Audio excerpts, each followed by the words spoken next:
On a tous en nous une sorte de bouclier invisible qui nous protège depuis notre naissance.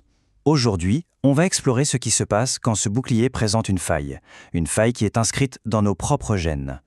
Imaginez un instant que ce gardien, si vigilant d'habitude, notre système immunitaire est en fait une faiblesse secrète. Et ce, dès le départ. C'est la question qui va être le fil rouge de notre analyse. Alors cette faille, elle a un nom. On parle de déficit immunitaire primitif, ou DIP pour faire court. Et attention, ce n'est pas une seule maladie. Non, c'est un ensemble de plus de 400 affections génétiques qui viennent en quelque sorte saboter notre capacité à nous défendre. Bon, face à un cas pareil, comment les médecins s'y prennent-ils pour résoudre ce mystère ? Eh bien, c'est un peu comme dans une bonne enquête, tout commence par la collecte des premiers indices. La toute première étape, c'est l'interrogatoire. Le médecin va poser une série de questions et là, chaque détail a son importance. À quel âge les premiers symptômes sont-ils apparus ? Le sexe du patient aussi, c'est pertinent car certaines formes touchent quasi exclusivement les garçons. Et puis, de quel type d'infection parle-t-on ? Sévère, à répétition, un peu inhabituel. Tout ça aide à dessiner un premier portrait robot. Et il y a un indice qui peut être absolument crucial, la consanguinité dans la famille. Pourquoi ?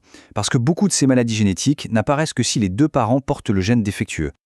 Ensuite, bien sûr, il y a l'examen clinique. On ajoute une nouvelle couche de preuves. Et là, c'est le corps lui-même qui parle. Un retard de croissance, un eczéma qui ne guérit jamais, certaines malformations, ce sont des signes bien visibles qui peuvent orienter vers un syndrome très précis. Ok, on a nos premiers indices. Mais avant de se lancer sur la piste d'une maladie rare, il y a une étape clé. Il faut s'assurer qu'on ne fait pas fausse route. Il faut d'abord éliminer ce qu'on pourrait appeler les faux suspects. Là, il faut bien comprendre une différence fondamentale. Les DIP sont génétiques, c'est inné, inscrit en nous pour toute la vie. Mais il existe aussi des déficits immunitaires secondaires qui, eux, sont acquis.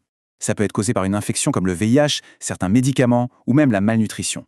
La grande différence, c'est que ces cas-là sont beaucoup plus courants. Et heureusement, ils sont souvent réversibles. C'est donc vital de les écarter avant de partir sur la piste bien plus rare d'un DIP. Bon, les faux suspects sont écartés, l'enquête peut maintenant se déplacer vers le laboratoire. C'est là qu'on va obtenir les premières données chiffrées, les premières preuves concrètes, avec des tests assez simples. Prenons un test sanguin de base, un hémogramme, ou FNS. Si chez un nouveau-né, le nombre de lymphocytes tombe sous la barre des 2000 par millimètre cube, là, c'est une énorme alerte, un signal d'alarme majeur. Juste ce chiffre, ça doit tout de suite faire tilt et orienter la suite du diagnostic.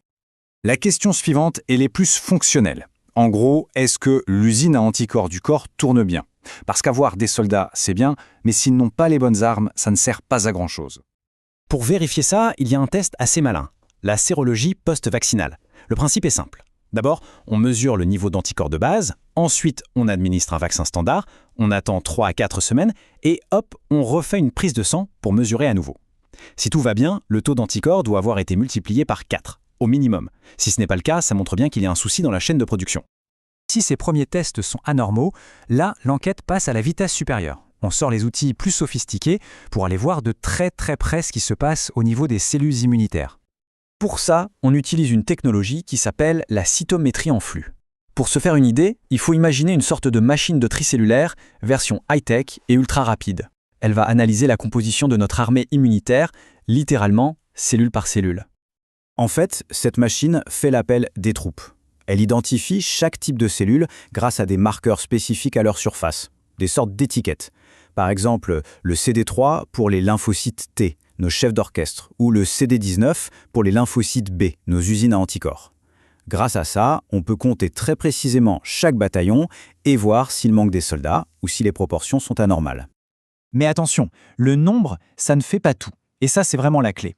Il ne suffit pas d'avoir le bon nombre de cellules, encore faut-il qu'elles soient capables de faire leur travail. Les tests suivants vont donc évaluer leur fonction. Sont-elles capables de réagir face à une menace ? Peuvent-elles détruire des cellules infectées ? C'est un véritable contrôle qualité, on ne se contente plus de compter. Et là, on arrive au point culminant de l'enquête. La toute dernière étape, celle qui va enfin apporter la réponse définitive au mystère. On a donc les indices cliniques, on a analysé les cellules, on a testé leur fonctionnement. Il est temps d'aller chercher la preuve ultime. Et cette preuve, elle se cache dans notre ADN. C'est l'analyse génétique qui va permettre de remonter à la source même du problème. Avec ce test, on peut pointer du doigt l'erreur exacte dans le code génétique, la mutation précise qui est responsable de toute la casquette de dysfonctionnement. Et là, le diagnostic est confirmé sans l'ombre d'un doute. Le mystère est résolu. Donc si on résume tout ce parcours, on voit bien que le diagnostic d'un DIP, C'est un véritable travail d'entonnoir. On part des indices cliniques généraux, on affine avec des analyses de plus en plus précises, jusqu'à l'ultime confirmation génétique. Et tout ça nous amène à une question fascinante pour l'avenir. Avec des tests génétiques de plus en plus rapides et accessibles, jusqu'où cela va-t-il nous mener ? Pourra-t-on aller au-delà du simple diagnostic ? Peut-être un jour anticiper, personnaliser les traitements, voire, qui sait, corriger ces failles à la source. C'est une perspective qui pourrait absolument tout changer.